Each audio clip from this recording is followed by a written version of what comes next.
Recruiting's important everywhere, but you know what? At Clemson, if you know what I'm talking about, it might be just a little bit or a lot bit more important than anywhere else, because if you don't get them from the high school ranks, that's what Dabo says. We want high school football players that are going to develop here and be committed to Clemson football. All right, we got Jason Priester here, of course, from Clemson Insider to break down the Tigers for us. Jason, what's going on? Busy week, man. Busy week. There's a lot going on this week. I'm guessing baseball.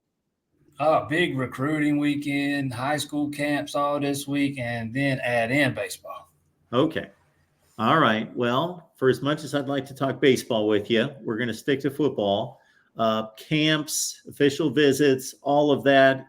Give us everything you got. What's the latest? Yeah, Clemson only does official visits this one time during the one weekend every summer. It's that first weekend in June. They kind of made an exception for a couple of guys this year. Offensive lineman Hardy Watts and cornerback Grayson Littleton came in on Sunday and stayed till Tuesday because they couldn't come in the weekend. But, other than that, they had a big group of uncommitted targets here this weekend, and I've touched base with several of them. They've already got one commitment out of that deal, expecting another one this afternoon with an offensive lineman and Rowan Byrne. But Grayson Littleton actually announced his commitment yesterday on Wednesday, just coming right out of that visit. Knew he was ready to shut it down. One of the top corners in the country. He's a big time get from Mike Reed. He's a top 150 talent. Just continues to stack talent in that room. And if they could get the Byrne kid as expected this afternoon, that would give them 3 offensive line commits in this class to go with Braden Jacobs and Easton Ware. And you expect them to take 1 or 2 more. And they had several on hand this weekend. 5-star Davis Sanders, 4-star Mal Waldrop, 4-star Max Buchanan.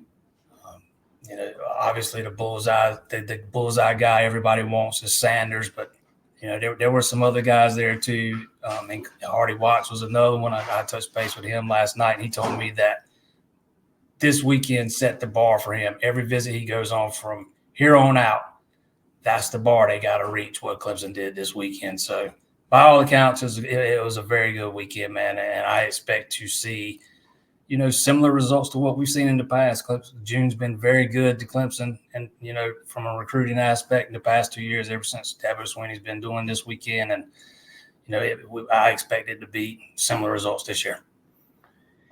Well, there's usually a couple guys that aren't necessarily high grade guys, blue chip guys that everyone else is focusing on, that I usually get some intel from you that you kind of like this guy, you like the lean on this guy, you've seen tape on this guy, you've talked to some people and really like this guy. Is there anybody, I know that we're pretty much talking about really high level guys across the board, but is there anybody under the radar that you think's a better player than maybe he's given credit for? Clemson only had 2 wide receivers on campus this weekend. One of them was Cortez Mills. The other one was Samari Reed. I don't know that he gets a lot of play in the media, and he's a guy I've never spoken with, but if you just watch his film, I think he's a guy that's probably a little underrated, and I can't remember what his rating is off the top of my head, but he's a guy that I really like in this class, and I think Clemson's got a really good shot to land him.